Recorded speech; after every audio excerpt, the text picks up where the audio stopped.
It is 1 o'clock. Good afternoon. I'm Lucas Panzica. Another Titan is headed to the Pro Bowl in Las Vegas next weekend. It is outside linebacker Harold Landry was named on Wednesday morning to the AFC Pro Bowl roster. Was initially listed as an alternate. Landry will go in to replace Chargers edge rusher Joey Bosa, who will miss due to injury. Landry led the team in sacks with 14 and, in sacks with 12 and TFLs with 14 this past season. The NFL coaching carousel continues to spin wildly as 9 jobs are currently available across the league after Sean Payton announced he would step down as head coach of the New Orleans Saints after 16 years down in New Orleans.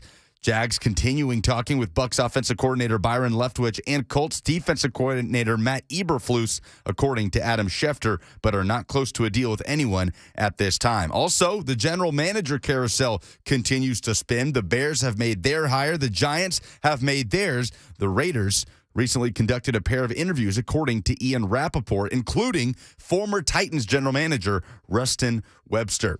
Coming up tonight, college hoops in Knoxville. 18th-ranked Tennessee is in Thompson-Boling Arena hosting the Florida Gators. The Vols looking for their third straight victory on the year, also looking for their third straight over the Gators. Tip-off is at 5 p.m. Vol Network coverage starts right here on The Zone at 4:30. For all your foundation repair and waterproofing needs, visit USSTN.com. Breaking news at once on your home for the Titans and Vols. This is 104.5 The Zone.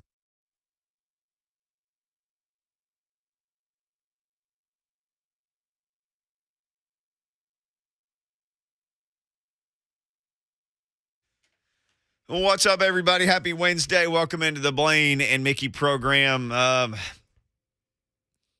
Let's do like what do they call it, a welfare check? Like if you don't hear from somebody for a couple of days, you send the police by. It's called a welfare check. You drive by and check on them.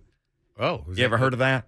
Welfare check. It's not like a check in the mail. When I hear welfare, now that I go, I'm saying it, huh? welfare check could mean two different things. That's what they call it, or a wellness check. Maybe that's it. Wellness check. Yeah. Okay. Where it's like, hey, man, nobody's heard from my Uncle Bobby for 2 days. Could y'all drive out to his place and check on him?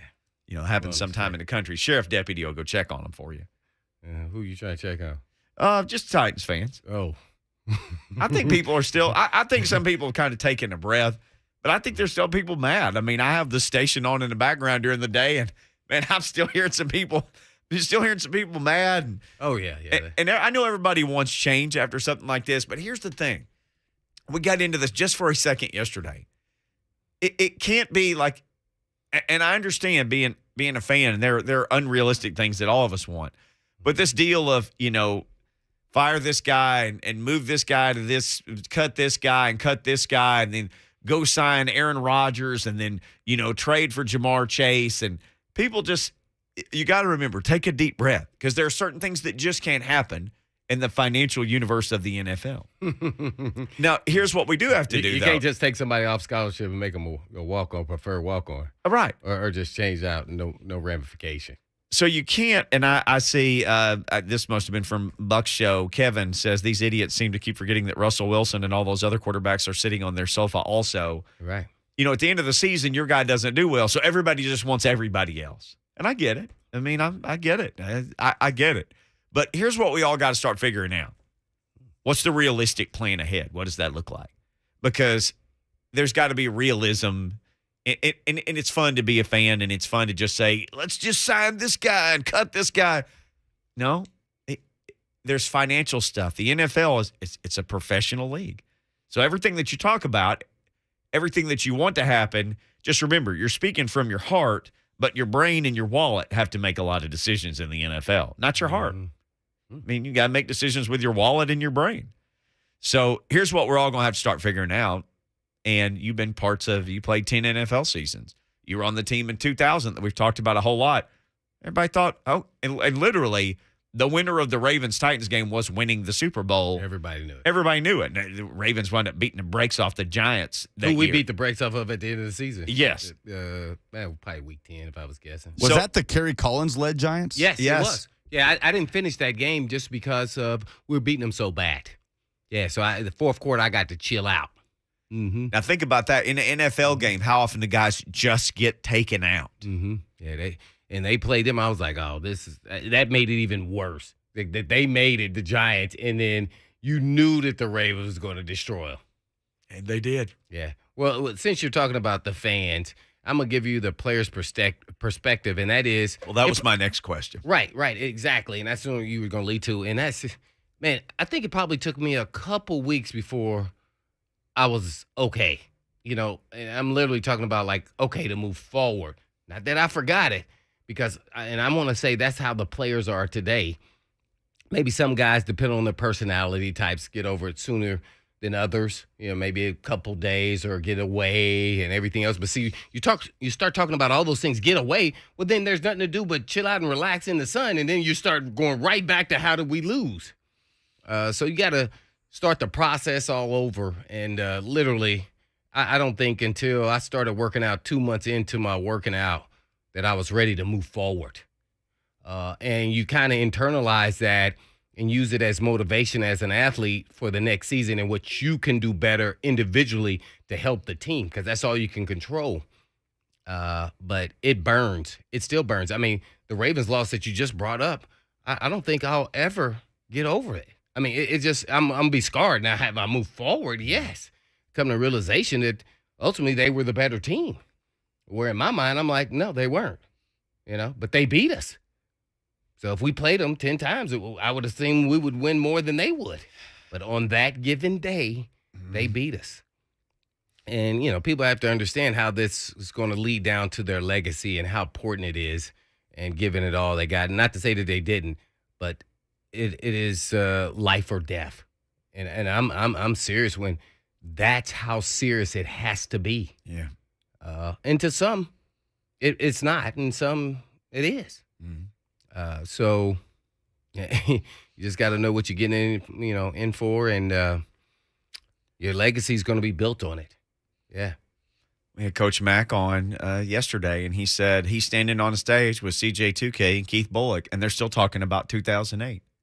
Yeah, when they twisted his ankle all the time and then finally got him out of the game. Yep. I mean, he was, I don't know, man.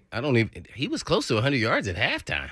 He may have had 100. If he didn't, he was right there. I mean, he was like close. 7-8 yards a carry against the Ravens defense. He was running through them like they weren't even there. So they get him in a pile and turn his foot around backwards. Which is, I tell you, this is what goes on all the time out there. And by the way, I was talking about all the crap players, talk crap to, and I was referencing Spain and the tweet in the modern era going back in 2000, 2002, It's out of respect, because we don't know what they're saying behind the scenes or what some player on the other team told you that he said about you and what he's going to do. And then you start texting and, I'm going to get you and this and that, especially if you're going head to head at some point in time. I don't think Simmons in Spain did. And so in my era, it was more out of respect. Hey, man, I saw what you did in film, as I said, with Godfrey. Hey, man, I hope you don't do that when we play us, because it's not going to be a good day. Referencing a story yesterday of Lorenzo Neal, who had played here. They had no beef, had mutual respect for one telling another. Randall Godfrey, hey, man, I see you lead with your head when you come into this. And you blowing stuff up. But know this, that doesn't fly with me. Yeah, that's not. It's just not going to happen. It's not going to work. And it didn't work. Yeah, it is. You don't try that. You don't try. Sometimes you got to understand, and their styles were, conflicting really, because his style was, I'm going to run through the block, I'm going to make the tackle. Right. And he was that good. Randall was that good. Yeah. But Lorenzo, sometimes you got to pick your battles. My battle, see how I approached Lorenzo was, I was going to get him all hyped up, talk smack to him beforehand leading up to the game. Then I'm going to give you the slither. I'm going to give you the spin. And then guess what? Now I got you moving. Right. Now that's you're still going to be strong, but you're not going to be as strong. I got to move the bull. Right. I got to move the bull. So move a target. So then he tries to anticipate it. This is me and him going head to head versus in Tampa Bay when he was in Tampa Bay. Then I give him, I'm a fake juke. And then I hit him right, boom, right at you. And I said, I'll never do that. Guess what? I survived. He said, hey, little buddy. I survived. Yes, I was so excited. Like, he had no idea. I said, because I got him moving. Yep. And he was like, oh, you trying to get me, little buddy. Yeah, so you got to have a plan of attack. I think some guys just play. And Randall was kind of that guy. He was just like, I'm just that talented. I could run through some guys and make plays. Naturally, I'm nowhere near as big as him. So just got to have your plan of attack. What you playing some music, man? Why you doing? I'm on air, man. I'm supposed to talk. Oh, he's talking about me surviving? Yeah, you will survive. I know. Gloria Gaynor. I survived just that game, though. Well, and here's the thing. Lorenzo almost broke my form at practice. Well, no, I could see that happening. Yeah, they were like, I was livid because I had broken my form already. So this is coming in. Well, this was to the the already. next year. Oh. To the next year. So now I'm free, no cast. Okay. And we're on goal line. And I think he just like hit me by driving by. He wasn't trying to target me. I wasn't the guy he was blocking. I'm telling you, this is how strong this guy is. Like his helmet or form or something just caught me while I'm trying to sneak in there and make a play in the backfield. And I jumped up like, crap. And I looked at like, oh, no, let's go line up again. Because it wasn't going to be Lorenzo. No way. No way. Fishbone was like, no, Blaine, you are no longer doing goal line drill. Get a Gatorade. And then I was like, oh, that was probably pretty smart. Yeah. Yeah, but at the time I was, well, nope, let's go again. You were hot as fish grease. Well, hotter. What's hotter than that? I wanted to throw it on Lorenzo. If my forearm would have been broke again, I would have been hot. This is a training camp too, man. I was like, oh my gosh, I really thought he re-broke it. You guys still doing 2-a-days then? I think so. I don't know what time that I didn't. Think about people know what I'm talking about. Practice in the morning, well, I think practice in the afternoon. To be honest, 2-a-days. I think they did like we do 2 days in a row, and then you only have one practice, which was special teams. So I would have that day off. But you did practice twice a day. Yeah, but one would be in pads, one would be out. But still, though, Yeah, we did. Yes, and people of a certain recall. age are like, oh, I did that in high school. Yeah, that used to be what you did for training camp. You practiced twice a day, 2-a-days. That's where that came from. I really believe the teams that run the football like the Titans, I think that's why the offensive linemen aren't up to snuff really at the beginning of the season. Because you have to hit and have contact to be a contact, physical presence type, offensive line. And so, yeah, I really believe it. It's, I'm talking about when it's turned up like in a game. Even if it's just in the preseason, you gotta go full blast. So, yeah, I really believe that can affect you a little bit. We'll see how much that continues to go to the other side and that it doesn't phase the players because now they're kind of getting used to not really getting very physical. Now, if you're a finesse pass team, I would say maybe not so much.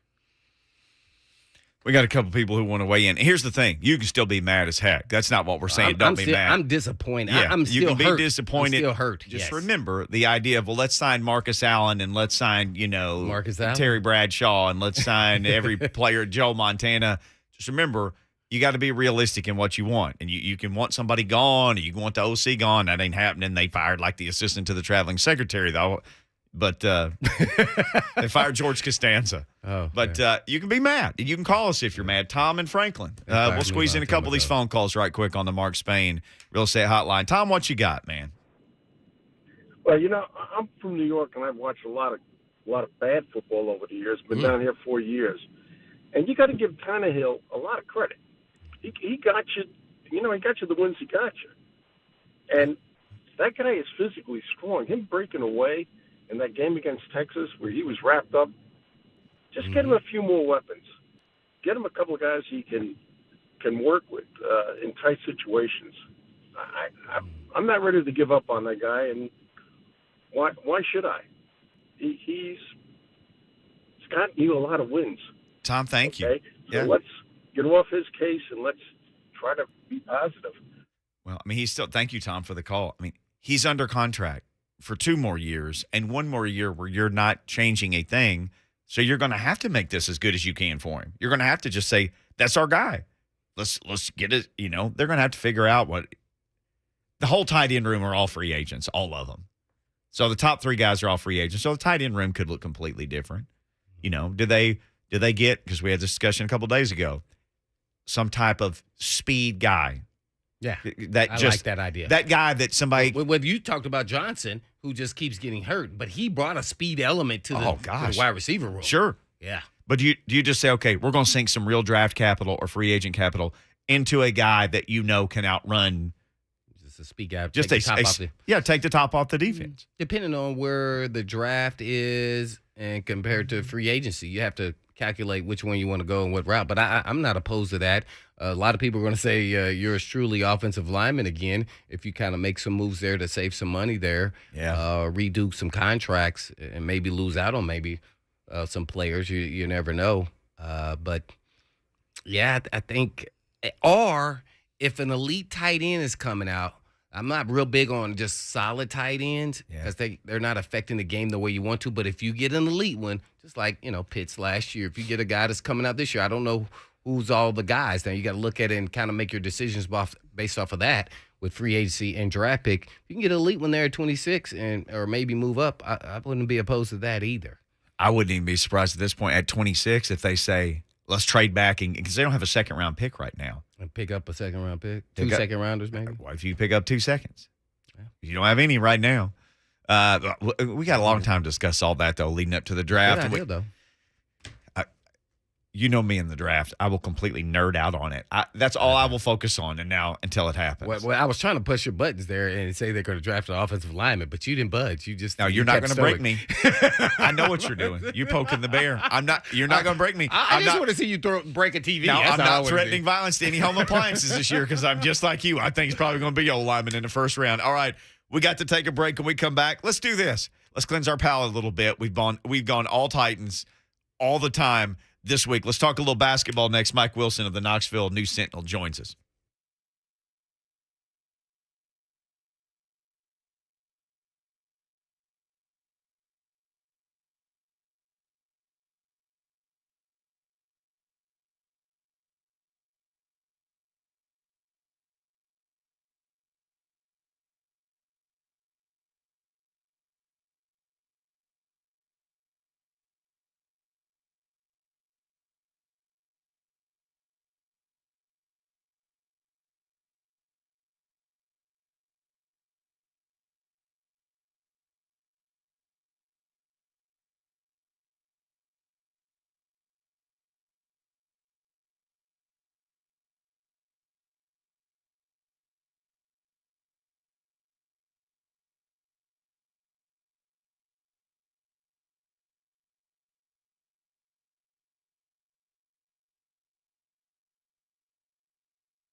Blaine and Mickey, 104.5 The Zone. We're surviving this week after Titans loss on Saturday night to the Bengals.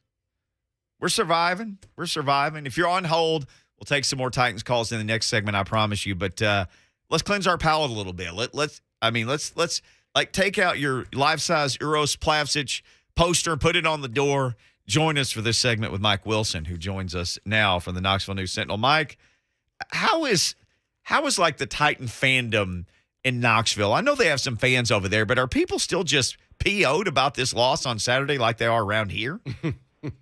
You know, I don't know a lot of Titans fans personally, unless they've just been quiet about it the last few days. I do know that a couple of the media members here were pretty devastated during the Tennessee game Saturday because the Titans had lost. I'm going to mention Ryan Shumpert specifically from Rocky Top Insider because I was worried that he was going to cry himself to sleep all night. So I made sure to keep texting him after the game just to make sure he was feeling all right. Tried to make him laugh with some levity. But yeah, there's definitely Titans fans here. But I haven't necessarily seen a large outspoken group in the last few days. You know, it's interesting. Josh Heupel obviously has the football team seemingly going in the right direction. And, you know, he got the Spurrier Award for the first-year coach. For a lot of the last handful of years, this has been more of like Vols fans have tried to find some refuge in basketball because football went so bad. Well, this year they left football feeling pretty good. And, you know, son of a gun if basketball doesn't seem to be figuring things out, the men and the women.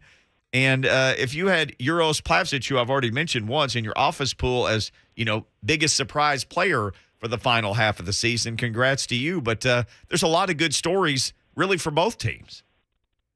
Yeah, my kind of consistent line about Uros the past 2 weeks or so has been, you know, he is Tennessee's best big man right now.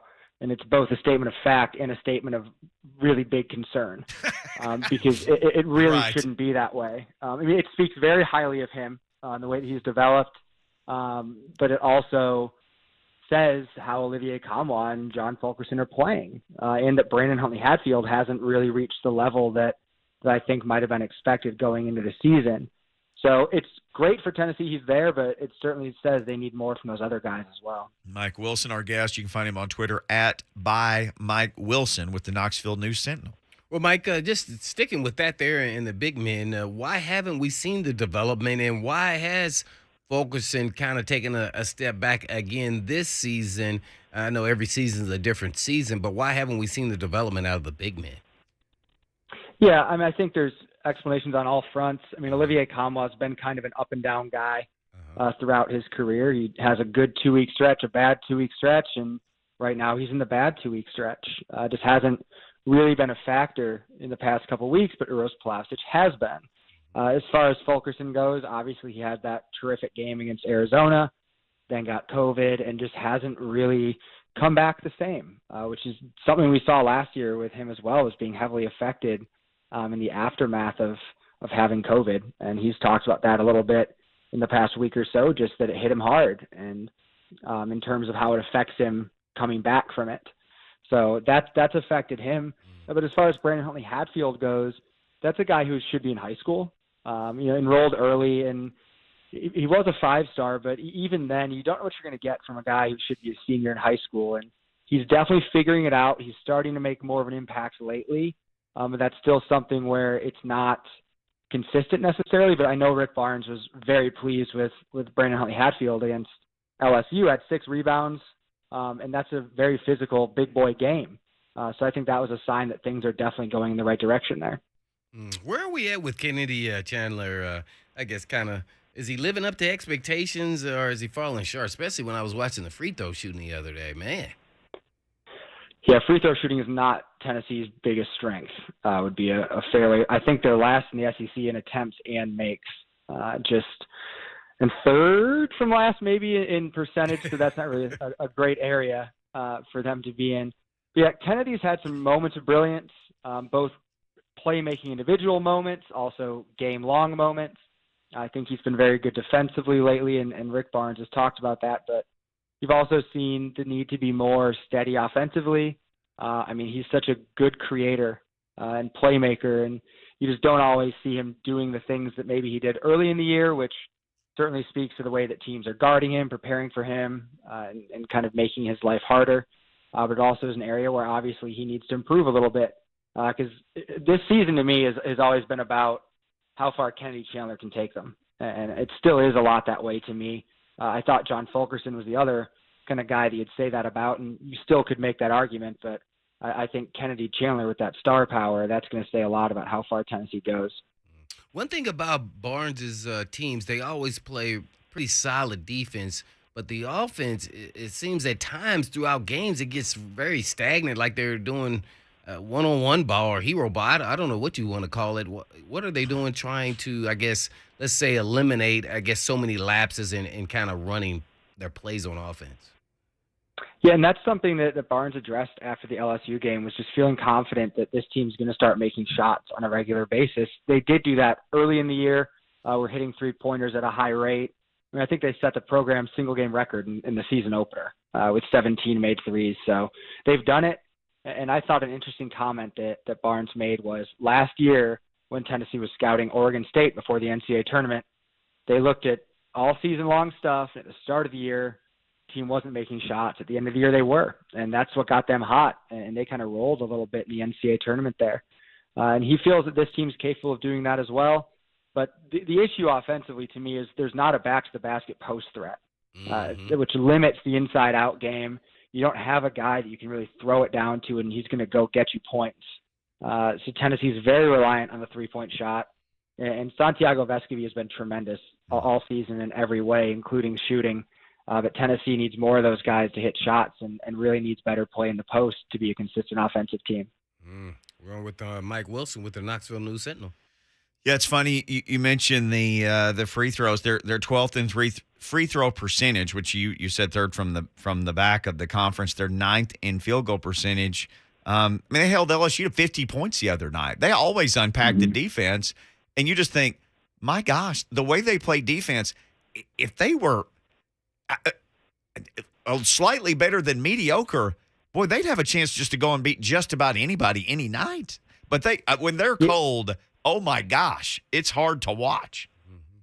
It is, and that's kind of been the tale of the last 2 weeks. But I think one thing that's been important to keep in mind is Tennessee got a front-loaded schedule from the SEC. I mean, they went to Alabama to open. They played at LSU. They played at Kentucky. So those were the early season games, and they got LSU again in Knoxville, which obviously they won. But that's a tough early schedule. But now they're headed into a stretch where they only play 2 games in their next 9 against ranked teams, although it might be 1 out of 9 now because Texas might have dropped out. And that's who Tennessee has on Saturday in the Big 12 SEC Challenge. So they had 5 of 8 games from Arizona through the second LSU game against ranked teams.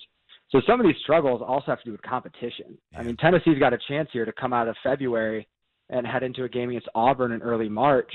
You're talking about a team that's 20-8, 20-7, and that's a much different conversation than where they're sitting right now. Sure, and we got the game tonight on the Zone playing Florida, and it looks like you'll have a Gators team without Colin Castleton, who's a double-double guy and a problem, and could certainly be a heck of a matchup problem. But by all accounts, right, he's certainly going to miss this game. It looks like. Yeah, I don't know that I've seen it officially, but it definitely sounds like he's been unlikely to play in this. Didn't play Monday against Ole Miss with this injury that might be long-term, might not be. But, yeah, he's Florida's everything. I mean, that's the guy, 15 points, 9 rebounds, 3 blocks or so. You take that out of the equation, and Florida's just not the same team at all, which is good for Tennessee. I think it's a game they should win even if Colin Castleton is in there. But without a guy like that, I think it's a game Tennessee definitely should win and really needs to win because these are, like I said, this stretch here gives them an opportunity to really pile up some wins. We're piling up some wins here with Mike Wilson, who joins us from the Knoxville News Sentinel. Well, they're catching Florida, Mike. I think they're playing 3 games in 5 days or something like that because I think they had to make up a game. But I guess kind of give us a little bit on what Florida brings to the table, especially if Castleton's not playing. Yeah, I think they made up the Ole Miss game because that was their opener, if I'm not mistaken. Right. It was canceled back in December, and they were making that up on Monday. So it's a 3-game week for them. So fortunate that they had the Tennessee game scheduled for Wednesday. Although I'm sure it would have been moved there anyway. But no, I mean, it's kind of a normal Mike White team. They're pretty good defensively, not as good as some of them have been. Not necessarily a great offensive team, but they can score a little bit. Don't really have anything that stands out about them other than Colin Castleton, just in terms of individuals and the way that they do things. But I thought they hit the transfer portal well last year to try to add some defense. They brought in a couple of guys who I believe won Defensive Player of the Year awards in their previous conferences. So, I mean, you saw what they tried to do to address it. But, without Castleton, it's a team that definitely lacks a certain punch to it. I know there was a little bit of pushing and shoving, I guess, against LSU, but it made me think about, in basketball, where does the rivalry with Florida rank in the SEC with Tennessee? Is it the same as football or no? Man, I don't know if it's the same, but there's definitely a dislike. And I think back to that game in Florida, in, I think it was 2019, where Grant Williams, Admiral Schofield, Lamonte Turner, and some of those guys walked toward the Florida student section doing the Gator chop. The chop, yeah. I mean, that was a moment where you kind of jaw drop. You're like, oh my gosh, like that's the thing that's happening right now. Like that was the intensity of that game, and certainly an attitude of that team of not getting pushed around and taking nonsense from anyone. So, I mean, there's definitely some heat to it. The fan bases certainly don't like each other, and I think that carries it onto the court and the playing field as well. Well, I'm sure Coach Barnes, don't they play Texas here pretty soon too as well? Saturday. Yeah, that would be a big one there, man. Are they, I guess, a pretty highly ranked team? Because if they go 2-0 here, I think a lot of eyeballs are going to be on Tennessee now. Yeah, Texas was a top 10 team going into the season. Kind of underperformed so far. I don't think they're ranked. They might be like 25th or so in the polls at this point, but haven't really been that team that people have thought. But, I mean, they're still highly regarded in terms of the metrics, good defensive team, and that's obviously what Chris Beard was known for at Texas Tech, and that style of play is carried over to Texas. So might be another one of those Tennessee games. It's a little bit of a slugfest, and get into the 50s, get into the 60s, and you leave with a win. Well, that always be a big game just because of Coach Barnes. Naturally. But I got to ask you some football questions here. I know they had some, I don't know, they called it football NCAA violations. I don't know what that was because it seems like it was really nothing in my mind, but that's probably why I'm not in compliance office. But I guess kind of tell us through a little bit about what was done here that was really nothing in my mind. Yeah, my colleague Adam Sparks had that story earlier this week, and the basketball one was funny because I believe it was a recruit dribbled a ball on the court. On the court, but not on carpet. Yes. Yeah, he could be on the court but couldn't dribble on it. But if he's off the court, he can. So it really tells you how focused the NCAA is on the right things. Right. And then the football one, recruits were kind of getting pinched in a crowd, and they were getting over toward the field and had to get down there. So someone just kind of said, hey, come on down the ball walk. Like, just run down here quickly, and we'll get you out of this congestion and down to the field. Well, that's considered some form of game, like simulation of being a student athlete at the school, and that's a violation as well. So heaven forbid that these athletes do anything like that. I mean, yeah, focus on the big things, right? Oh, my, man. I would probably forget those rules of coach, even if I passed the test. I mean, that's just some of those little bitty things that really can really pass you by and you forget about them. I guess my last question, I got to go to football once again, and that is the NIL. It seems like a lot of those guys aren't getting deals. I got to assume that Hooker's going to get a deal, and maybe some deals are hovering here or not, you think? I mean, they've got to be. I think when you're a guy like Hendon Hooker and a guy like Cedric Tillman, both of whom could have easily declared for the NFL draft this year, right, are coming back. They know that there's a potential amount of earnings that they have out there. And they've got a guy, I believe he's still going to be on the team. He might be done.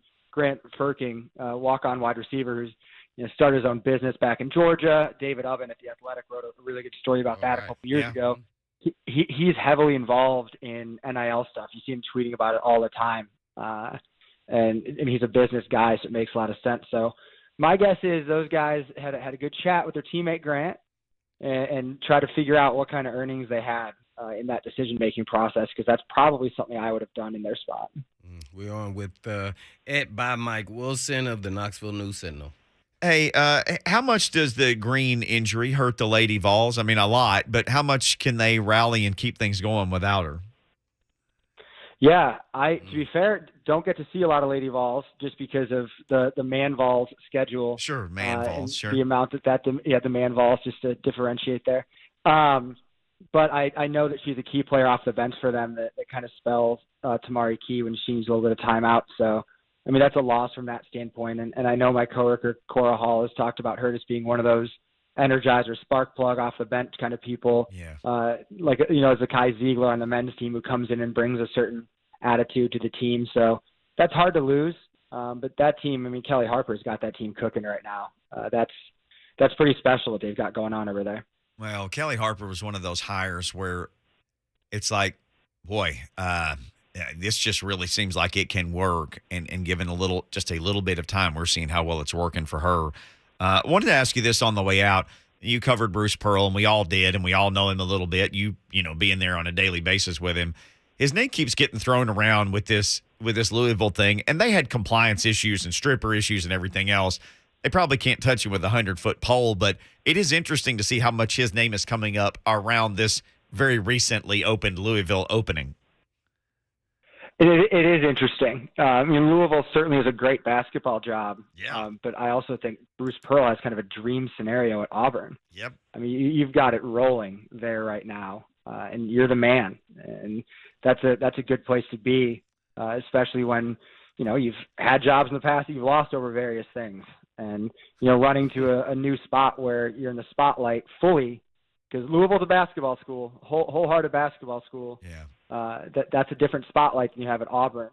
And he's winning at Auburn. So, yeah, I've seen that. I don't know if I get it. Well, I get it. He's a successful coach at not a traditional basketball power. But I don't think I get it from if I'm Bruce Pearl standpoint. Yeah, and he's number one in the AP and number 2 in the coaches poll, which has a lot of people saying, why is his name being mentioned to go somewhere else? He's literally number 1 where he is. Mm-hmm. Yeah, funny how that works. But, yeah, I mean, he's got Auburn in a great spot. He recruits well there. I mean, recruiting's always been something that he's been really good at, obviously. Did well with that at Tennessee, bringing some guys in, and is doing it again at Auburn. So that's a strength, and those guys are good, man. I mean, that was a team, I think I picked them 4th before the season in the conference. But looking at that front court, I was like, if Kessler and Smith turn into what they've turned into, that's a scary team. I don't know if I saw number 1 in the country scary, right. but that's a very scary team from a matchup standpoint. Yeah, and like you said, as soon as the season ends, if it doesn't end with a national championship, you go right back under the comfortable shade of the football umbrella. It's always there. It's a beautiful place to be. Heck yeah. Mike Wilson, great stuff. @by Mike Wilson. You got to be following him on Twitter if you're not, or anywhere you consume the Knoxville News Sentinel. Get it dropped in the driveway or check it out online. You can read Mike's work. Thank you, sir. Appreciate it, Mike. And thank you guys for having me. It's always a blast. Yes, sir. Mike Wilson. Follow that guy if you don't, if you're a Vols fan or an SEC or just a sports fan. He's a great follow. All right, when we come back, we got people on the line who want to talk more Titans. Tony wants to talk draft. Jack wants to talk Titans offense. If you want to talk, take your calls as well. Mark Spain Real Estate Hotline. It's Blaine and Mickey 1045 The Zone.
Blaine and Mickey, 104.5 The Zone. Just a couple of these phone calls. We're gonna just kind of jump back into some other things, but we'll continue to talk Titans because we always do. We talk a ton of Titans on this program. We'll keep doing that. Right now, though, Lucas says we got something to give away, so let's give this away. This is from Blaine's private stash of tickets. It's Winning Wednesday with the Zone and the Nashville Predators. Be caller 5 now for a chance to win tickets to see the Predators and the Tampa Bay Lightning. Nissan Stadium for the NFL Stadium Series matchup Saturday, February 26th. You want these tickets. Hockey is in full swing in Smashville. Don't miss out on the next home game. That's Tuesday, February 1st. Preds take on the Canucks at 7. But right now, trying to win some tickets to the Stadium Series game against the Lightning. Yikes. 615-737-1045. Caller 5 to Lucas. Grab a couple of these phone calls on the line. They'll continue to talk Titans as we always do. Jack in Nashville. Up next on the program. Hey, Jack. Hey, guys. How are things going, man? Fantastic, dude. Look outside. Slowly healing. Yeah, we're going to be okay. Look at the sunshine. We're It's good. a pretty day. It is. We're all licking our wounds over the game this weekend. But you know, you think about it, the last 6 quarters of football, our offense has not showed up. You think about the last regular season game, the Houston game, we had that game in the bag, and the offense forgot to show up in the second half and stunk up the place, and Houston damn near beat us. And then of course the playoff game, the offense never showed up. They were not prepared to play. I mean, and it just goes to show you that the bye week is not necessarily a blessing. The only way they can duplicate the speed of an NFL game is an NFL game. Playing an NFL game, they were flat, and it was very disappointing. But hopefully they can learn from their mistakes. Yes, sir. Appreciate the phone call. Let's get Tony in Nashville on the Mark Spain Real Estate Hotline. Tony, are you wanting to talk about one of my favorite things, the draft? Is that where we're headed with this? Yeah, I want to talk a little bit about the draft, but I also want to ditto with Blaine over there. Is because when I sat through that game, man, and when that game ended, it brought back the pain from 2000. Sure did, Tony. It really did. And see, and they talk about they sacked the quarterback now. Even if they sacked it 11 times, it is just unbelievable that a team would hold an NFL team to six first downs the entire game. I don't think that's ever been done. You correct me if I'm wrong. Man, that's an over-the-top feat. But when you talk about going forward, yeah, we got to go forward. It's what it is. But talking about taking something off the defense, I wonder would they consider if Jameson Williams was still on the board when they got to him, they would get that they would consider that kid, because that kid got blinding speed. He's got unbelievable ball skills. I mean, that guy got. And, I mean, he runs precise routes. I don't know if y'all looked at him a lot when this year when he was with Alabama. Mm-hmm. But, man, I just couldn't believe that he couldn't get on the field up at Ohio State. That's what I couldn't believe. Well, he's injured, too. That seems to be a big draw for some of these first-round picks. I think that's right up Robinson's alley. Because he may see. He sees value. He goes, well, I'm getting a guy that's probably a top 5, top 10 pick, and I'm getting him at 26. Oh, this is a steal. And he just had an ACL in this day and age. But when you're a receiver, it'll be tough. But, man, his vertical speed is exactly what the doctor ordered. That's what they need. A guy like that, as you've been mentioning, a guy who can take the top off of defense. May not happen right away, so that's the risk because, you need to win now, and this next year is probably the closing of the window after this upcoming season. And that's, maybe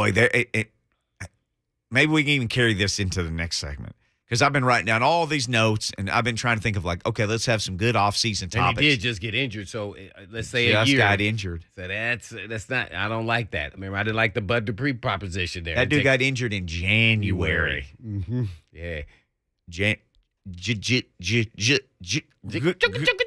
January. Wow, I mean, man. Okay. So I don't know, man. Okay.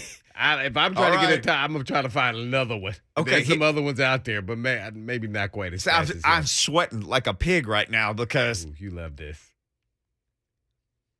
I'm trying to say words here that are the appropriate words.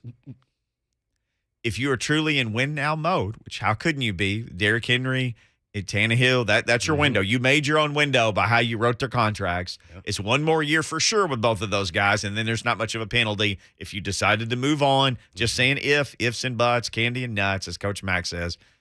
So if your window is with those guys who you sunk your money and your fate into is one more year, no matter how good of a bargain somebody is, no matter how great of a deal, no matter how big of a steal, if they can't help you within that window, now. Yeah. So that's where the Caleb Farley thing is like, there are some people who probably could have helped you right now. And this dude just had a second back surgery. And you kept saying, you said this.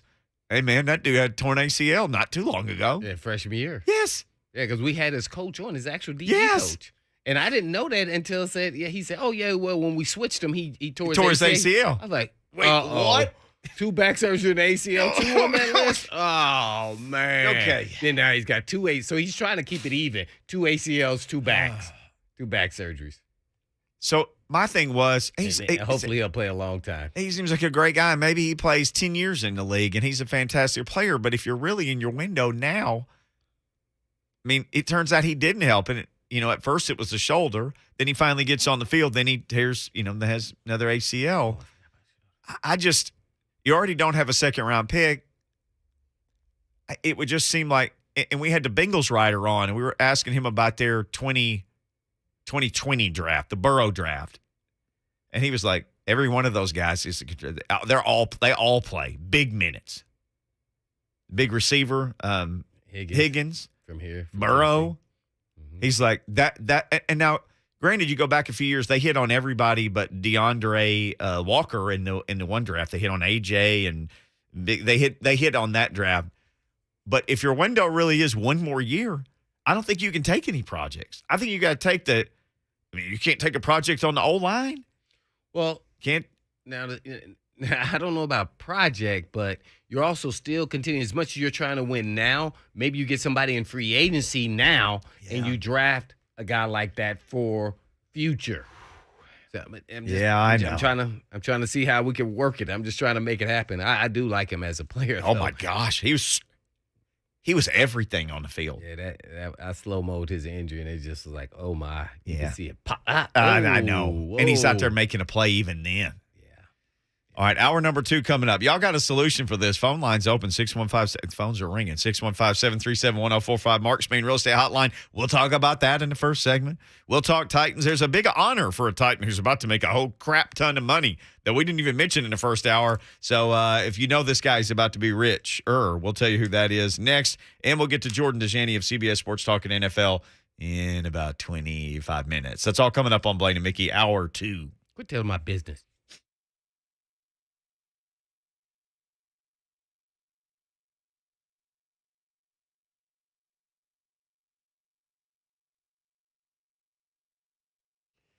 All right.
It is 2:02. Good afternoon. I'm Lucas Panzica. The NFL coaching carousel continues to spin. 9 open jobs across the league. The latest, the New Orleans Saints, after Sean Payton announced he will step down on Tuesday after 16 seasons at the helm. Adam Schefter reporting today the Jacksonville Jaguars have continued talking with Bucs offensive coordinator Byron Leftwich and Colts defensive coordinator Matt Eberflus, among other candidates, but they are reportedly not close to a deal with anyone at this time. Also, some general manager searches still happening around the NFL. Ian Rappaport reporting about an hour ago that the Las Vegas Raiders recently conducted a pair of GM interviews, one of them with former Titans general manager and current Falcons national scout Rustin Webster. The Titans, with a last-minute addition to the Pro Bowl in Las Vegas, outside linebacker Harold Landry will go there as an alternate. He will replace Chargers edge rusher Joey Bosa, who will miss due to an injury. Landry led the Titans with 12 sacks and 14 TFLs. He will join Titans safety Kevin Byard, who will head to the Pro Bowl after an all-pro season.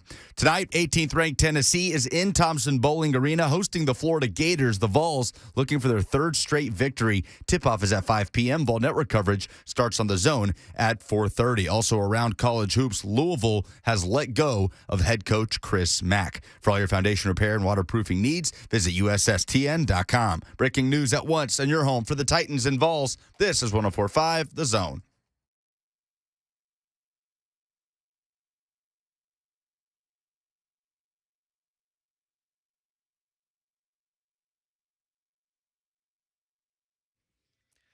Blaine and Mickey, 104.5 The Zone. What's up, everybody? Happy Wednesday. Ooh, you know what this means. We're in the second hour No. of the Wednesday show, You get which me. means we're at the nexus of the There sports we talk go. universe. We're in the middle of the day, in the middle of the show. Whoa. Hit a button. All right, that's okay. What did it say? Something awesome? Should we just play it? What was it? 3HL promo. Well, they're coming up next. They'll be on in 56 minutes. May as well start the promo now. Get people fired up for them. Get you the rest of the way home. Harold Landry got named to the Pro Bowl today. He was an alternate. He replaces Joey Bosa, unable to participate due to injury. He is now only the second Titan to make the Pro Bowl. He is in the Pro Bowl. Spot Track has his projected free agency value. I said this earlier in the week just because it's like he's a free agent. They're going to figure this out. 4 years, $68 million. That's $17 million average.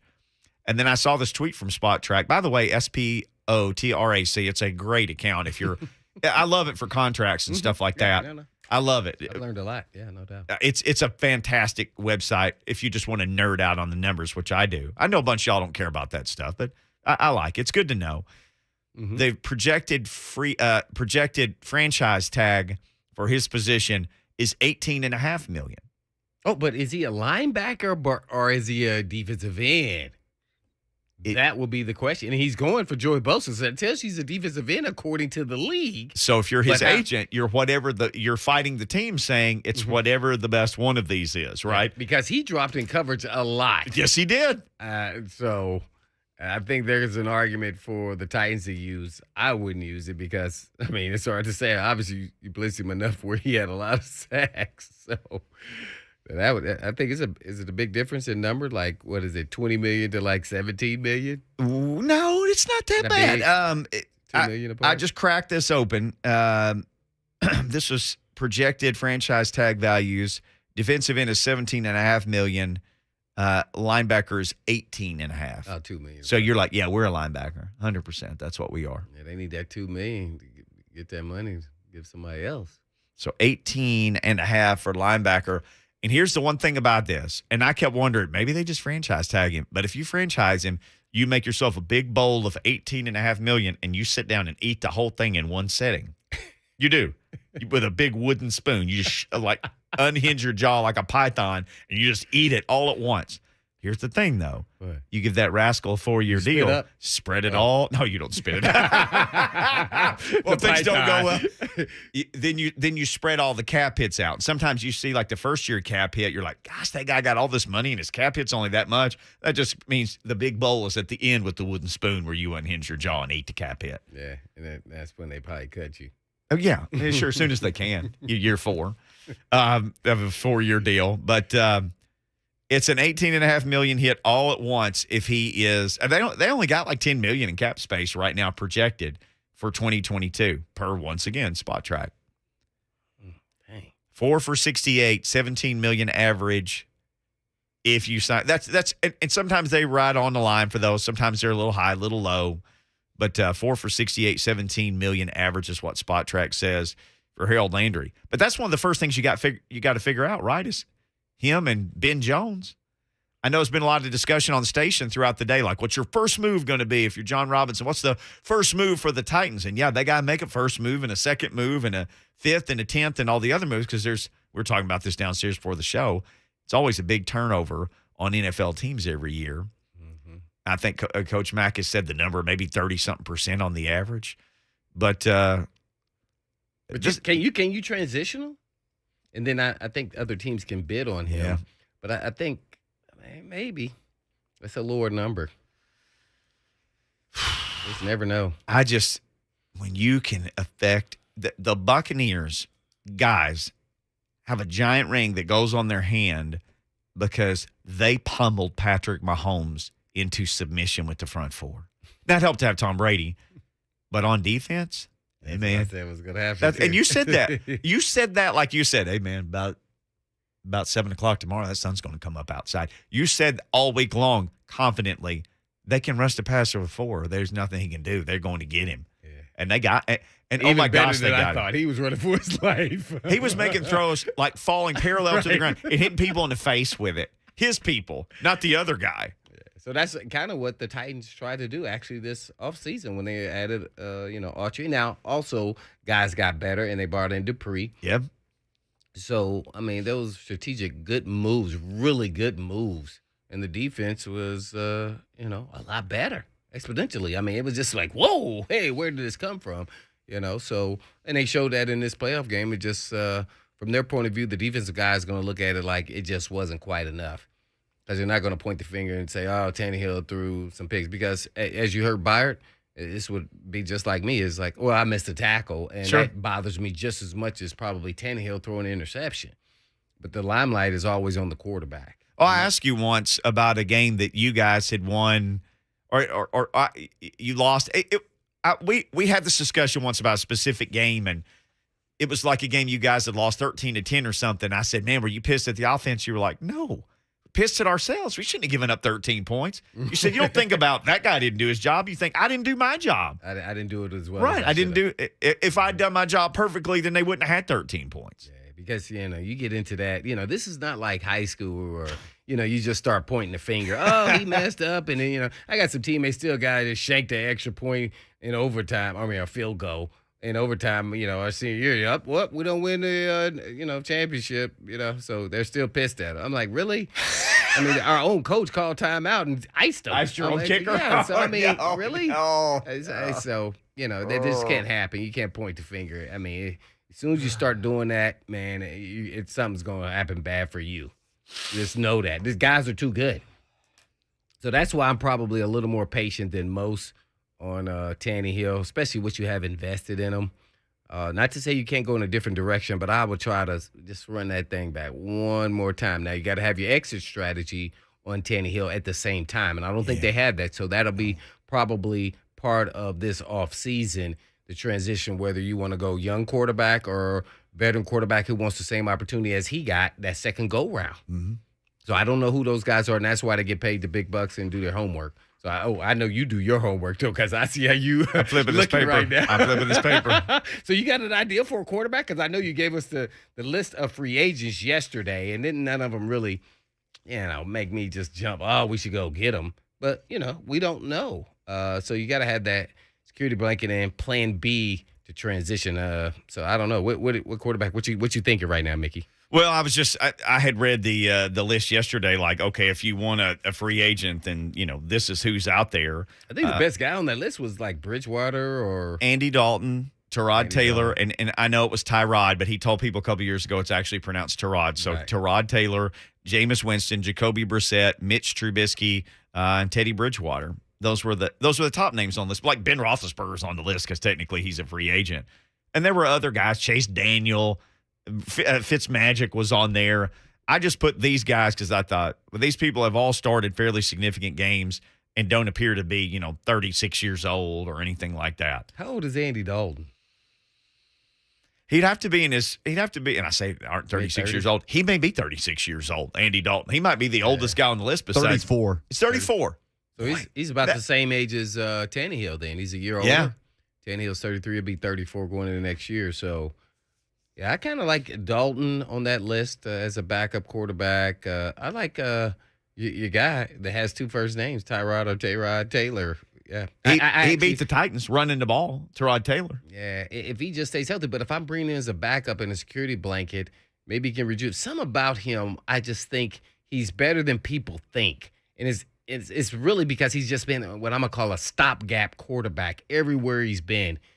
Even when he was with the Bills, I mean, yeah, he shows flashes. So that's a guy you think you can win a couple games with if Tannehill goes down or if Tannehill's not playing well and you want to go in a different direction. You still got somebody who can run the helm pretty. And so I think Dalton, you want some guys who have some experience starting and you know what you're getting if you're going for the 1-year window. Right. But at the same time, I'm still trying to transition to my young quarterback too. So does, a guy like that take away from reps depending on how high you want to go with getting your quarterback? So. And the quarterback is a crapshoot now. That first round, second round, Cousins was a fourth rounder? And they took two quarterbacks that year with RG3, and he ended up being the better quarterback. Yeah, for people who don't remember, was a Redskins draft pick behind RG3. Right, RG3 went first round. He was first pick. He was up there. If not, yeah, right up there. And then Cousins was fourth round, right, or somewhere thereabout. And I'm gonna say this once again, at quarterback, the better athlete was RG3, but the better quarterback was Cousins. Mm-hmm. See?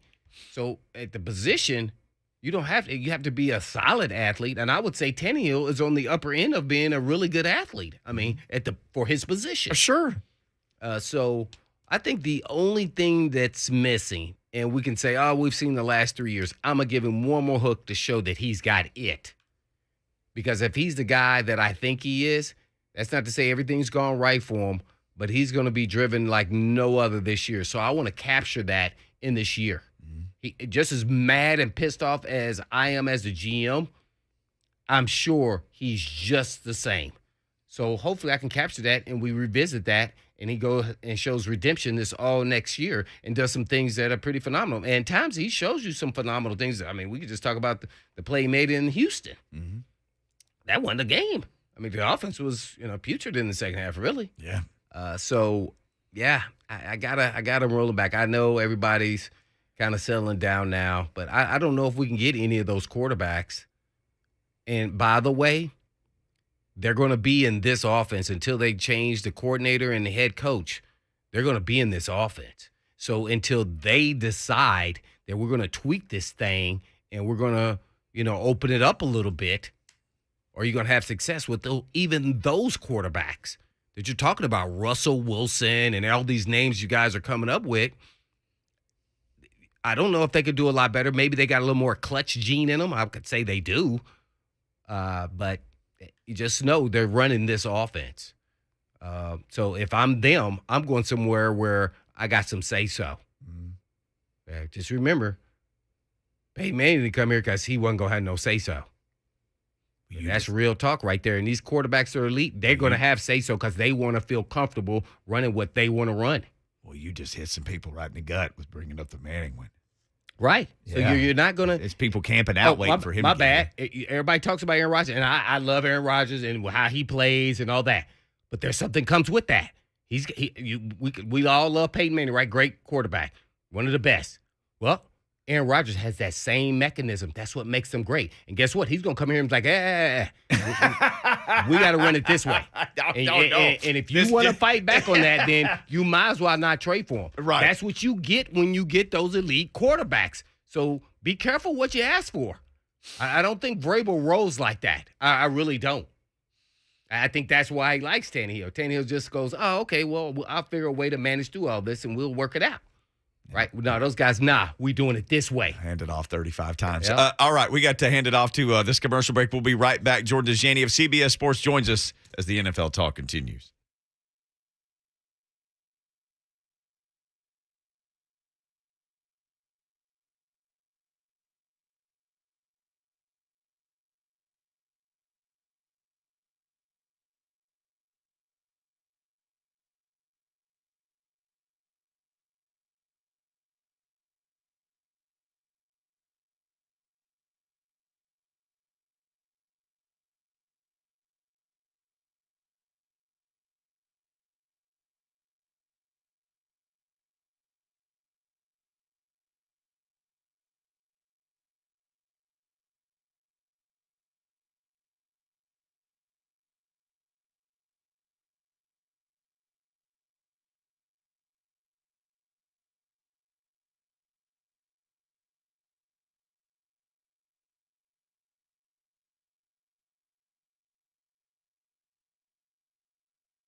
Blaine and Mickey, 104.5 The Zone. Appreciate you hanging out with us today. On Wednesdays, we always love talking NFL with our buddy Jordan Dajani. I know it's been hard for a bunch of people to talk NFL this week. I had multiple people tell me they did not watch another game the weekend after the Titans lost. So, Jordan, I'll ask you, were you able to kind of settle down? Did you find it in your heart to find a way to watch those other 3 games? Because I'm going to tell you. You're a Tennessee Titan fan, right? I mean, he lives here. He's a local guy. I mean, I know you got to watch him for your job, but as painful as it was, there's not much football left. I still watched all of the football the rest of the weekend. Jordan, welcome in. I was watching, but I don't remember anything. Crap. I'm with Mr. Bishop for sure. I mean, I watched the games, but I needed a second to really digest exactly what happened in those Rams Buccaneers matchup, Bills Chiefs. I mean, I had somebody text me to do radio in the middle of the Chiefs Bills game, and I said I can't do it. I don't know what's going on. There's just touchdowns being scored left and right.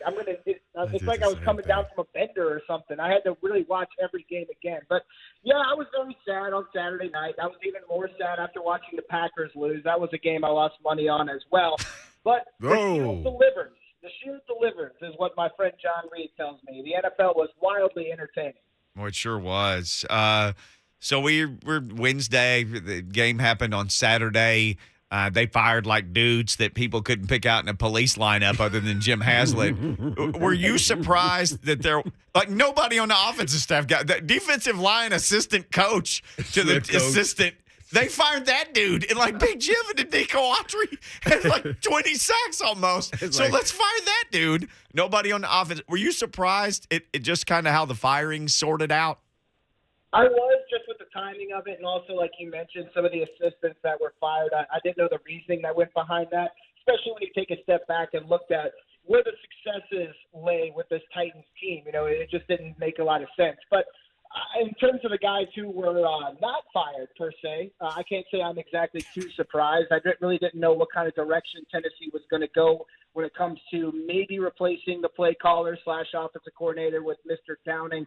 That was something that really caught my eye in terms of just play calling throughout the entire season. You know, there were moments where I thought he was really grasping onto it and getting better, but there were also moments where it seemed like the offense floundered, and it was because of some things that were going on with the coaching staff and also with the play calls in general. And, of course, we all witnessed what happened in Nissan Stadium in the playoffs against the Bengals. So was a little surprised about that, but I'm sure that's something that you guys have been talking about with all your callers over the past few days. Very much talking about it. I know that you wrote about this. You wrote about your hometown team that you cover. You had a 3-step plan for the Tennessee Titans. You want to go ahead and lay out the plan, and then we'll just go from there. Yeah, for sure. I mean, steps 1 and 2, 3, I didn't really put them in any particular order, but they are the 3 most important things in my opinion. The 3 things that I'd be focused on if I was a member of the Tennessee Titans front office. Number 1, I want to shore up the secondary. I want to add a cornerback. I don't know if Janoris Jenkins is going to be back. But also there's some depth guys that are looking for contracts like Greg Maven and Buster Screen. That position group, in my opinion, is going to look very different. But on top of that, I also want to add another legitimate starter, whether that's in free agency or whether that's in the NFL draft. I know a lot of people believe that Caleb Farley is going to return next year and immediately be that legitimate starter. But I got to be honest, guys, to me, that first-round pick is a gamble until they prove to me it is not a gamble. So shoring up the secondary was a big need in my mind. Now, the other thing, we're probably going to talk about Ryan Tannehill a little bit, but I also want to support him a little bit more with weapons. I want to add another legitimate wide receiver. Julio Jones was that splashy addition, but obviously he did not look like the same dominant specimen he was with the Falcons. We tried to take Josh Reynolds. I don't know why that didn't work out because he looked pretty darn good with the Detroit Lions in the few games he played. But we got to add another legitimate, talented guy. Again, whether that's free agency or the draft, I'm leaning towards the latter. I think there's some gems that you can find potentially in this class. And then for the third step, I don't think we can move on from Ryan Tannehill. The numbers just don't make sense. It's fun to explore trade avenues with Russell Wilson and Aaron Rodgers, but I think the Titans need to add a quarterback. And again, that could be done in free agency or the draft. But I want to bring in somebody who could potentially light a fire under Ryan Tannehill. Start maybe turning your attention just a little bit to the future. I want to bring in a legitimate backup, somebody who's going to put pressure on Ryan Tannehill. because I'm getting a little nervous that the best days of Ryan Tannehill could be behind us. But maybe if we find a guy that can light a little bit of a fire under him, the Titans can again be the number one seed in the AFC in 2022. All right, well, Mickey has a list of those quarterbacks. I mean, which one of these guys would you go after as a veteran quarterback? Bridgewater, Andy Dalton, Tyrod Taylor. I mean, is anybody – Jameis, Jacoby, Trubisky. Mm-hmm. Yeah, there's a couple of guys for sure. Well, this is kind of biased. I got to admit that on the forefront here. But I'm really kind of interested to see what happens with Jameis Winston. I think that this quarterback carousel could be really wild, and there's always going to be one or two guys that are thrown off and is going to have to start over as a backup. Jameis could fit that role because he looked pretty good as a starter in the few games he played. But, of course, he tore his ACL, and now his New Orleans Saints are going through what's really kind of more of a front office rebuild. No head coach, no quarterback, unprecedentedly poor cap situation. I'm kind of curious where Jameis is going to go. But at the same time, I wouldn't be shocked if there's another team that takes a flyer on him as a starter. Now you bring up the quarterback issue. I think the best route to go is through the draft, and I think it's using one of your first picks as well. Mm-hmm.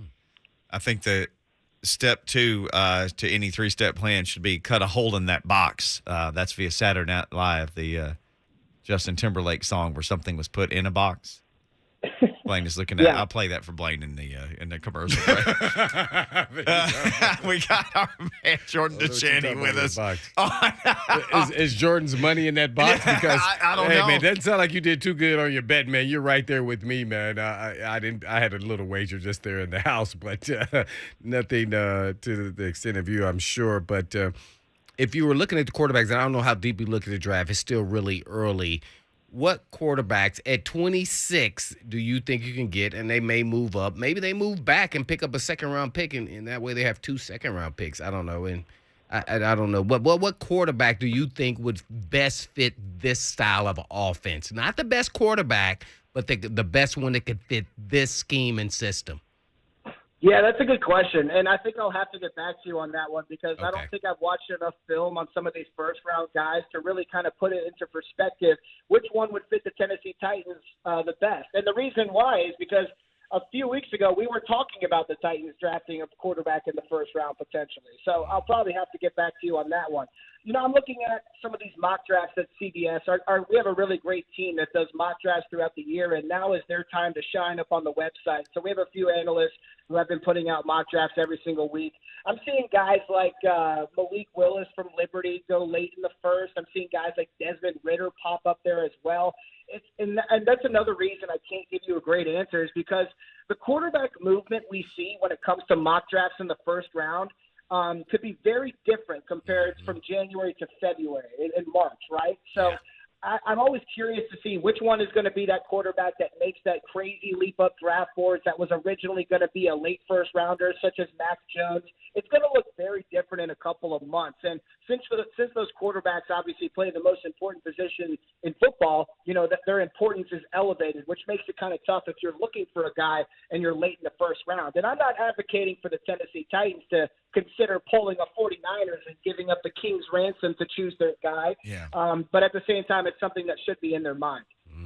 Well, you know, there's a lot of names fans are throwing around as quarterbacks. So let's just start off with my man Aaron Rodgers. You think he'll be a Packer next year? That's a great question. I've been maintaining that he was going to be a Packer in 2022, but I didn't see this team losing in their first playoff game. And I do think that this is something that could have negatively affected his decision-making. So ever since we went through this entire drama last offseason, at this point, right now on Wednesday, January 26th, I'm the most open I've been to Aaron Rodgers playing for a new team. Well, we have to go to the guy I was pushing for if we couldn't, you know, we didn't get Tom Brady go to Tannehill. But, man, Tom Brady, you think he's really retiring? I do. Wow. I can't believe I'm saying it, but I really do. You know, the reason why is because this report came out of nowhere. And it's really funny. I got to say this on air, too. CBS Sports was actually the outlet that broke this. Jason La Canfora, our insider, was the one who broke it a full day before ESPN and the other guys were talking about it. That came from us. And that came out of nowhere. And I was reading it, and I was thinking, you know, something's going on behind the scenes. Because Tom Brady's always talked about that he's going to play till he's 50, 60. He doesn't slow down. He's built different. That's kind of the way he's always carried himself, and that's how his friends and teammates know him as well. Now, all of a sudden, in the middle of the playoffs, we're seeing reports and uncertainty about his future. He had some comments on his podcast earlier this week as well, talking about how, I think it was something specific about his wife not liking seeing him getting hit, that he wants to be a better father and be there for his kids growing up, that he loves football, that he's had a great run, yada, yada, whatever it may be. Because of that and the timing and just how weird it is, because it's so different from the Tom Brady we know, that's why I think this retirement speculation is very for real.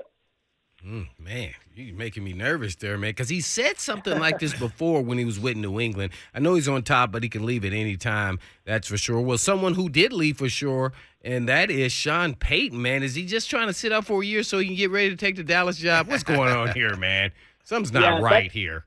Yeah, that's literally what everyone is speculating, and that makes me kind of feel bad for the guy, because imagine if you're legitimately retiring from football and everyone doesn't believe you.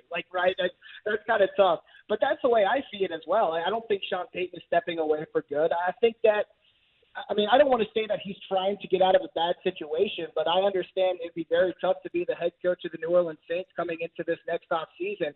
Like I mentioned, for the second year in a row, they are facing an unprecedented cap situation. You're going off of a year and a half where you did not have a great conversation with Michael Thomas, one of your best players. You still don't know who your quarterback's going to be, and Jameis Winston is no longer under contract. You just gave more money to Taysom Hill. It's kind of messy out there in New Orleans. It's still an attractive job, but not the most attractive job. I think Sean Payton's also very tired, and the stressors that these NFL coaches have are a lot, especially when you're not winning. I think this is the first time in 4 years the Saints didn't win the division, so that's got to be taxing as well. But, when it's all said and done, I really do think Sean Payton returns. And in those initial reports, the sources, whoever we're talking to the NFL Network, also said that Sean Payton, if he returns, he's not returning to coach the Saints. So in my mind, yes, there's always been a love affair when it comes to the Dallas Cowboys. I would imagine, and it's fun, we can make jokes about it, but I do think that he could be coaching the Dallas Cowboys in 2023. I think that's a possibility. Well, with Jordan Dajani, NFL writer for CBS Sports. I know Titans fans are hurting, but I have to ask you this. Could you imagine being a Bills fan after the way that game ended? Maybe the greatest back-and-forth ending in NFL history. I mean, I've never seen anything like that. I've never seen anything like that either. I mean, Josh Allen's going for 4 touchdowns, just 10 incompletions. Gabriel Davis is breaking records, 201 yards, 4 touchdowns. And the defense just let up, man. They let up at the end. It's incredible looking at some of the stats. I mean, after the 2-minute warning in that Bills-Chiefs game, I think we got 31 points, 296 yards of offense. Both quarterbacks had 4 touchdowns. There was only 2 rushing plays, by the way. It was unbelievable. So, I mean, that's why the conversation this week is about changing overtime, and I think it's a very interesting one, and it's one that I think that everyone should be open to, because when the NFL first adjusted their overtime, it was because they thought the coin toss, had too much importance, and it still turns out that that's a fact. So I'm kind of curious to see if this is going to spark some conversation in the off-season meetings later this year. Well, I saw that Art Rooney of the Steelers had already said he would be open to listening to potential changes to overtime, but playoffs only. And if you got one of the Rooneys or one of the Maras or Jerry Jones who says something, I would imagine that's probably a window into the soul of, the competition committee saying, yeah, we might talk about this. Yeah, absolutely. And, the other thing that goes along with that, evidence, if you will, is that they've been talking about this for a couple of years now. I think it was the Baltimore Ravens that brought up that, spot and choose proposition where, the away team would choose what yard line the ball's put on, and then the home team would choose if they're playing defense or offense.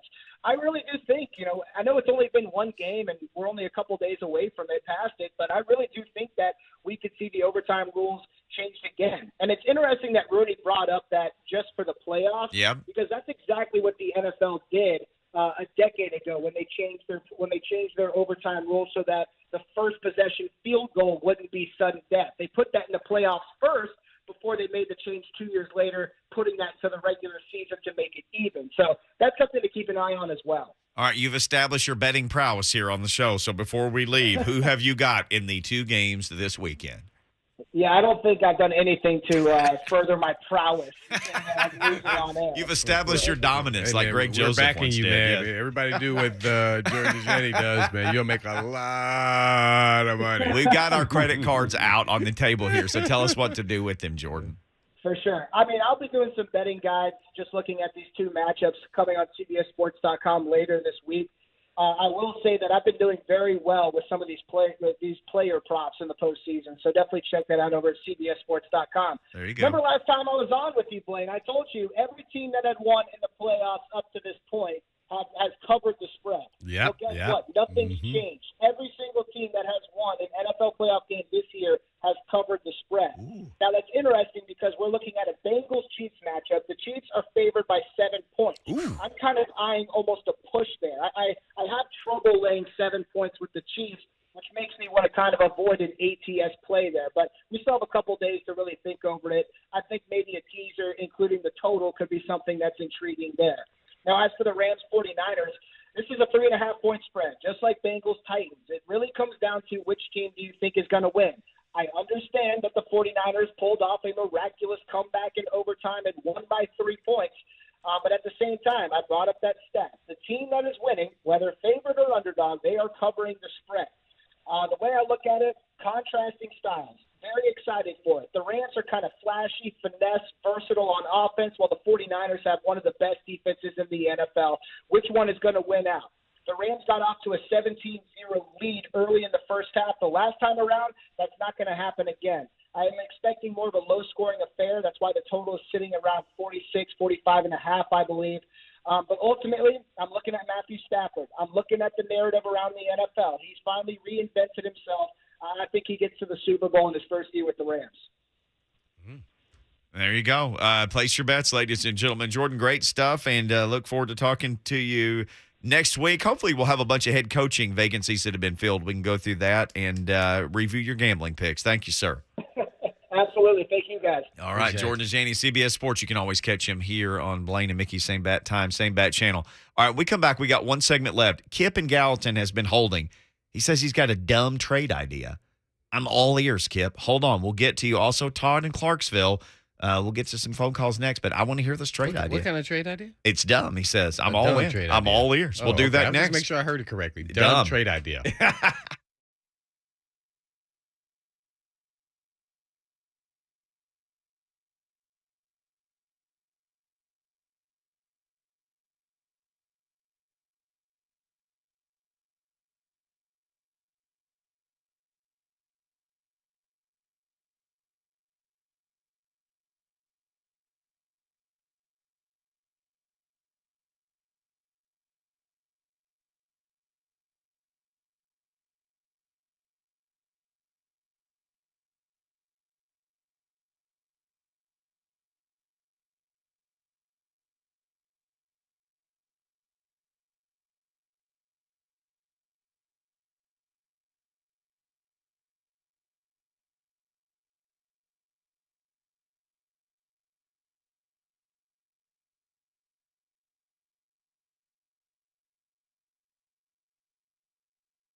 Blaine and Mickey 1045 The Zone. Let's put a disclaimer as we start this segment. Lucas, we may have had a note. Well, don't act like you're looking at the screen now, about this man. potential trade idea. Kip has a trade idea. You might have added a little commentary to it because we don't want to throw Kip under the bus here. We want to hear his trade opportunity. You thought maybe it was a ding-dong idea. I might have added maybe a not caveat. something that's possible. I might have added a caveat on the call screen. I'll let you guys be the judge. Let's do it. Kip and Gallatin. Hey, man, let's be GM here. Kip, thank you for holding. Lucas. What is this trade idea? You did not say it was dumb. You have a good trade idea. Let's hear it. Okay, Vrabel and Brady reunite. Only quarterback to win 3 Super Bowls with different teams. Possibility to give him 2-year contract, trade Tannehill's contract to Tampa Bay with maybe some picks. Or Rodgers, who's not really enamored with the Green Bay, wants to win now, like Brady, go out on top, win in 2 different leagues, and trade Tannehill's contract, younger player in both cases, to Green Bay. Or third option, although the stock's gone up quite a bit, Garoppolo, because they've got a young quarterback behind them. All right, Your Kip. thoughts? Okay, we're going to try to unpack all of this. They had a chance, to the best of all of our knowledge, a couple of years ago to hitch their wagon to Tom Brady. Yeah, remember, I was all in on that. Yeah. And I said, I'm cool with Tannehill, but He's a if I'm great going guy, for Tom but Brady, this is Tom Brady. I'm getting Tom Brady. So I think that boat has sailed. Now, you said something about they're both younger than Tannehill. No, Tannehill is younger than both of those guys. He said Garoppolo? Now, he's not younger than Garoppolo, but you mentioned the other guys being younger. Aaron Rodgers, right? Aaron Rodgers. So if you take on Aaron Rodgers, he's immediately going to say to anybody, all right, I want $40 million a year or 45 because I'm Aaron Rodgers. I mean, this is all fun. It's fun to play fantasy GM. Now, I will say this. I do think the 49ers may, especially if they lose on Sunday, they got a first-round draft pick just sitting. They'll probably trade Jimmy Garoppolo to somebody. Mm-hmm. But I don't know why would they trade to the Titans for another quarterback when they got it's fun to play GM, but I just don't know how realistic any of this stuff actually is. It's fun to play GM. Yeah, they're going to have to give up a lot of draft capital and players to get one of those guys, whether you're talking about Aaron Rodgers, yes, if Tom Brady doesn't retire, or even Russell Wilson. So you're talking about probably giving up a first and a third and maybe even a player, and then now you have to sign them to humongous contracts.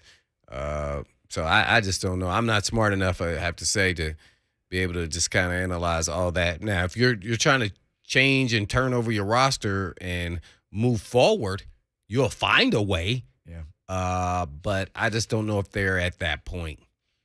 And a lot of things have to change. You got to remember now, if you're bringing in Aaron Rodgers or somebody like Tom Brady or whoever, just hypothetically, that first of all, they're going to have some, they're going to throw the ball more. So they have to have pass protectors and not run blockers. So the whole system of what Vrabel has built here is going to get tweaked.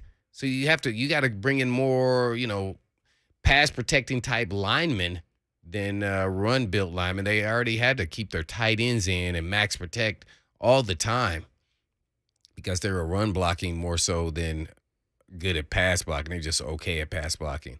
So I just don't know if that's just going to happen. And then those guys are going to come in with demands as far as how they're going to run their offense. They've had success for a reason. It's because they're really good at collaborating with their coordinators and quarterbacks coach. And that pretty much they're on the field, they win. Let's win one more with the Mark Spain Real Estate Hotline. Todd in Clarksville jumps in the mix. What's going on, Todd? What you got? Hey, just real quick, everybody's been calling in and hating on everybody, with the Titans and different things and stuff. So I just want to give props to Blaine for standing up, and looking at long term. And, it wasn't so long ago, 4 years ago? It'd been, a decade or so since we had been to the playoffs. We've been to the playoffs 3 straight years. Some of the other things that get overlooked with Tannehill, he's able to rush. I don't know how many rushing touchdowns he had this year. But on top of that, he ran for first downs when we were third and whatever the case may be and stuff like that. And I've also heard, too, on another program or whatever that we listened to when they were giving stats, whatever he's got as far as interceptions this year in the teens, I think it was, almost a third. I think that's either 5, 6, or 7 of his interceptions were tipped balls. So, I just find it ironic that when Tom Brady has 3, interceptions, and not he's the same caliber, but when you have some of your elite quarterbacks, they say they have so many interceptions this game, but then they always quickly follow up, whether it was a wrong route run or a tip ball or something like that. But then Tannehill just takes it, and he's never said anything about his guys running the wrong route, not stopping, not finishing the route, all that other kind of stuff. So I think people just need to look back and watch some films from, 14, 15, and 16 and appreciate what we have and go forward and just tweak what we got. Thank you, Todd. I appreciate the phone call. Yeah, that's kind of where I'm at, and a lot of it has to do with the salary.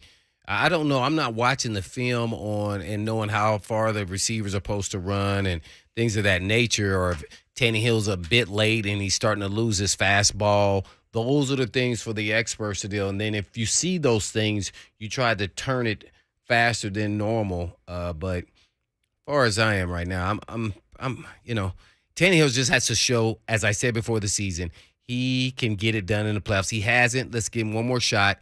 He just needs to show he's got it. And guess what? He's going to be pissed off for greatness all off season. And he's going to want to show, because this is going to be the question about him, and this is why all the national media guys always bagging on the Titans. It's because of Tannehill. Well, we're about to see if he can get it done. You're stuck with him, to me, unless you make some crazy trade, which can happen, but I just don't think it's going to happen. Well, it's time for us to get crazy and get out of here as we trade places with 3HL. They're coming up next. I'll get everybody home on this cold, sunny, chilly day. In between time. All those things. Hey, all those, right? Times, yes. We'll see you tomorrow. Thanks, Lucas. Peace.